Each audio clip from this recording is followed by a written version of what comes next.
once drank Delhi tap water just to prove that I could. And I'm not talking about delicatessen tap water. I'm talking about the city in India.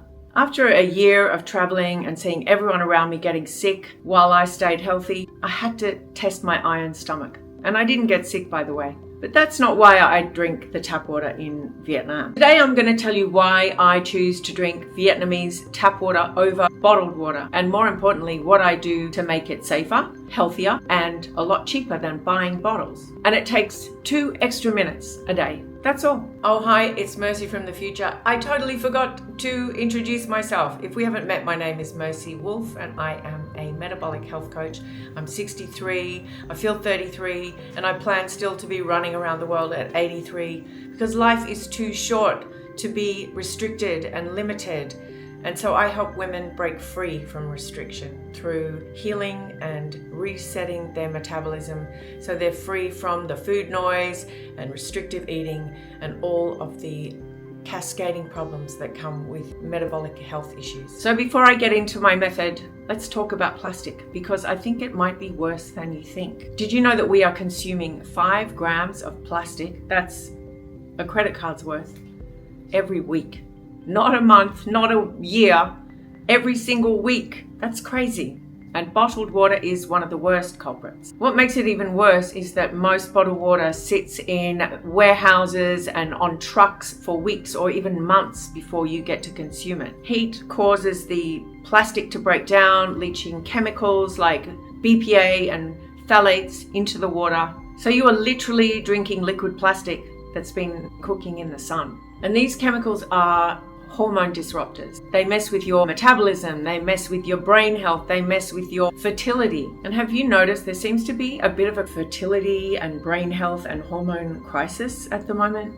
Maybe it's the plastic. So why would you do that to yourself when there's a better way? My better way, a water filter and a kettle. So this little baby is a soya squeeze. It's a portable water filter that weighs 3 ounces, which is almost nothing, like 80 grams. And it's capable of filtering 100,000 gallons in its lifetime. For people who think in litres, that is 378,541 litres in its lifetime.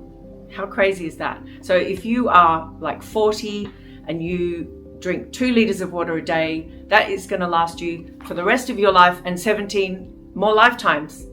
Crazy, right? So I discovered it about 8 years ago when I was planning a solo hiking trip in the Sierra Nevadas, and I watched loads and loads of YouTube videos, and I saw all these hikers and backpackers filtering their water from lakes and streams and even like really dodgy ponds. I thought it was so cool. And the soya squeeze kept coming up as the most reputable, so I had to buy one. And there's something so satisfying about waking up in a tent and getting your water from a lake. By the way, millions of these have been given away in Africa, so they really do work. Then last year I was planning a trip to Sri Lanka, and I also happened to be writing a prepping book called The Urban Prepper's Survival Bible. I will link to that in the description.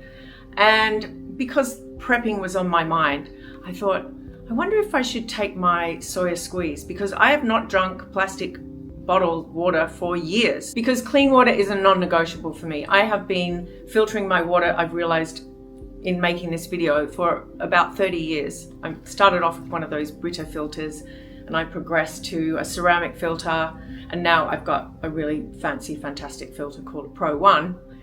But I realized I hadn't drunk bottled water for years, and I didn't want to start buying it in Sri Lanka either. So I did some research. I asked 3 AIs, Manus, Claude, and ChatGPT, and they all agreed, hands down, that my suggested method was vastly superior to drinking water out of plastic bottles. So how it works is it filters out 99.99999% of bacteria like E. coli and Salmonella, and 99.99999% of protozoa like Giardia and Cryptosporidium. I could say that word a minute ago. Cryptosporidium. Basically, it catches anything dangerous in water. But it does have limitations. It doesn't filter out like chlorine or fluoride. But here's the thing. There's no guarantee anyway that you're not drinking water full of chlorine and fluoride. In fact, you probably are, because most Asian water is really just filtered municipal water anyway, marked up by 500%. So you're paying premium prices for mystery water that's been sitting in plastic. So I came up with this idea and asked AI about it, as I said, to boil and filter the water. And I'm going to explain why this system is really superior. So boiling kills viruses, parasites and bacteria, and it also does help some of the heavy metals and chemicals to settle or evaporate away. And then the soya squeeze helps filter out all the nasties, the protozoa and the other little things that make you sick when you go to Asia and drink the water, basically. So here's my method. Every night before bed, I fill up my soya squeeze, which holds 32 ounces, just under a litre of water, and I filter that directly into the kettle. Then I fill the pouch again and squeeze as much as I can into the kettle.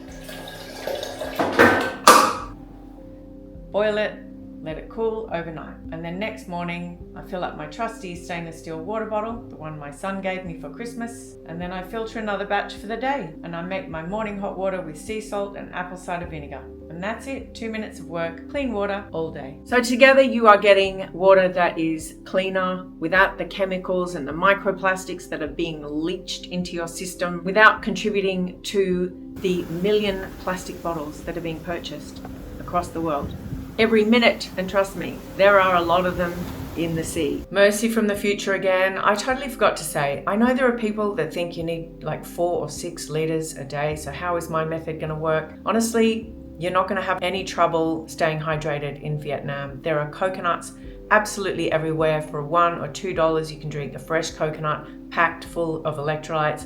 And there's also the most amazing selection of fruit that I've ever seen in any country. Fruit juice stands are every like 20, 30, 40, 50 meters. In some cases, you can see 4 or 5 in one little area. So you're not going to have trouble staying hydrated. You only need 1 or 2 liters of water a day, in my opinion. Clean water is a non-negotiable for me, and it should be for you as well. It is actually one of the first questions I ask clients, apart from like, what do you eat and how do you move? I always ask them, what kind of water do you drink? It's so important, and it's such a low-hanging fruit.